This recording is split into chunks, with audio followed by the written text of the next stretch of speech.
பிஸ்மில்லாஹிர் ரஹ்மானிர் ரஹீம். காயத்தின் மீது மசாஜ் செய்வதின் சட்டம்.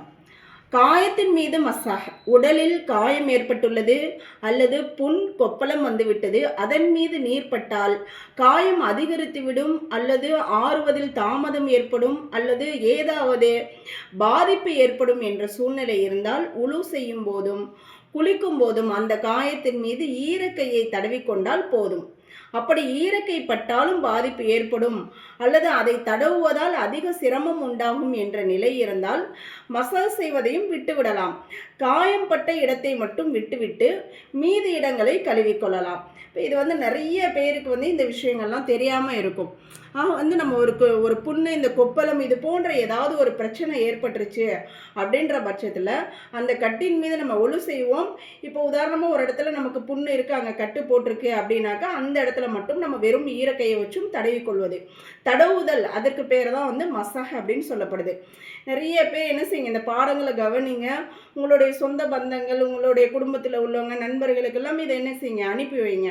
இன்னும் தெரியாதவங்க இது மாதிரியான இந்த காலகட்டத்தில் மார்க்கு கல்வியினுடைய அந்த விளக்கங்கள் நிறைய பேருக்கு கொண்டு போய் சேரணும்.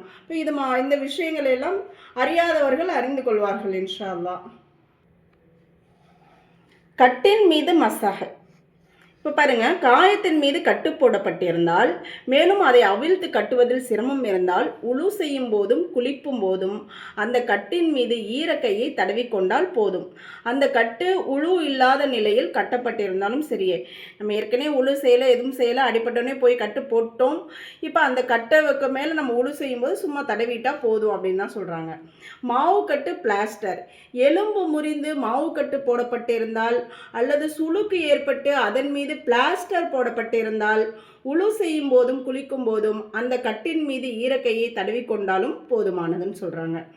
காயமற்ற பகுதியில் மசாஜ். காயத்தின் மீது போடப்பட்டுள்ள கட்டு காயமற்ற பகுதிகளையும் மறைத்திருந்தால் அந்த அனைத்து பகுதிகளின் மீதும் மசாஜ் செய்வது கூடும். ஒரு இடத்துல காயம் பட்டிருக்கு, ஆனால் அந்த கட்டுன்றது காயத்தின் மீது மட்டும் இருக்காது. கட்டு போடும்போது அந்த சுற்றி உள்ள பகுதிகளையும் அது மறைச்சிரும். அப்படின்னும் போது அந்த காயம்படாத பகுதிகளையும் கட்டு இருந்துச்சுன்னா அந்த கட்டின் மீது மசாஜ் செஞ்சால் கூடும்னு தான் சொல்கிறாங்க. காயத்தின் மீதுள்ள கட்டு விழுதல். உழு செய்த பிறகு காயத்தின் மீது போடப்பட்டிருந்த கட்டு காயம் ஆறுவதற்கு முன்பே விழுந்து விட்டது அல்லது அவிழ்த்து விட்டால் மறுபடியும் அதை கட்டிய பிறகு மீண்டும் அதன் மீது மசாஜ் செய்ய தேவையில்லை. இப்போ நம்ம உழு செஞ்சுட்டு வந்துட்டோம், வந்த பின்னாடி அந்த கட்டு விழுந்துருச்சு, ஆனால் அதனுடைய புண்ணு இன்னும் ஆறலை, புண்ணாக தான் இருக்குது, காயமாக தான் இருக்குன்ற பட்சத்தில் மறுபடியும் அந்த இடத்துல மசாஜ் செய்யணுமான்னு தேவையில்லை. அது மேலே நம்ம கட்டு போட்டுக்கலாம். இல்லை பழைய கட்டை அவிழ்த்துட்டு புது கட்டு போட்டாலும் கூட அந்த இடத்துல திரும்ப மசாஜை புதுப்பிக்கணுமானா தேவையில்லை. என்றாலும் மறுபடியும் மசாஜ் செய்து கொள்வது முஸ்தஹபாகும். அப்படி ஒரு வேளை நம்ம மசாஜ் செஞ்சாலும் அது விரும்பத்தக்க விஷயம்தான். அப்படி காயம் ஆறிய பிறகு கட்டு விழுந்து விட்டால் அப்போது மசாஜ் முறிந்துவிடும். மேலும் அந்த பகுதியை கழுவுவது அவசியமாகும். இப்போ நம்ம ஒழு செஞ்சுட்டு வந்துட்டோம், அந்த கட்டின் மீது மசாஜ் செஞ்சுட்டோம், எல்லாம் முடிஞ்சிருச்சு, ஆனால் இப்போ கட்டு அவிழ்ந்து விழுந்துருச்சு, புண்ணு ஆனால் ஆறிடுச்சு. அந்த பட்சத்தில் நம்ம என்ன செய்யணும், புண்ணு ஆறிடுச்சுன்னா நம்ம ஒழுவை போய் என்ன செய்யணும், புதுப்பிக்கணும். இப்போ புண்ணு ஆறிடுச்சுன்னா அந்த இடத்துல மசாஜ் கிடையாது.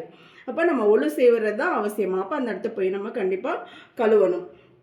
மசாஜ் செய்வதன் சட்டம். கட்டின் அதிகமான பாகத்தின் மீது ஒரு தடவை மசாஜ் செய்வது ஃபர்லாகும். ஒரு தடவை தடவுனா போதும்.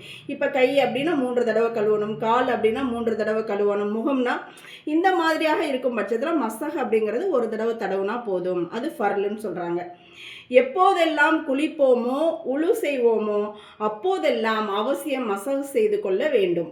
கட்டை அவிழ்ப்பது அல்லது காயத்தின் மீது மசாஜ் செய்வதில் சிரமம் இல்லை என்றால் கட்டை அவிழ்த்து மசாஜ் செய்வது அவசியமாகும். இந்த விஷயங்கள் எல்லாம் என்ன செய்யுங்க, தெளிவாக விளங்கிக்கணும் இன்ஷா அல்லாஹ்.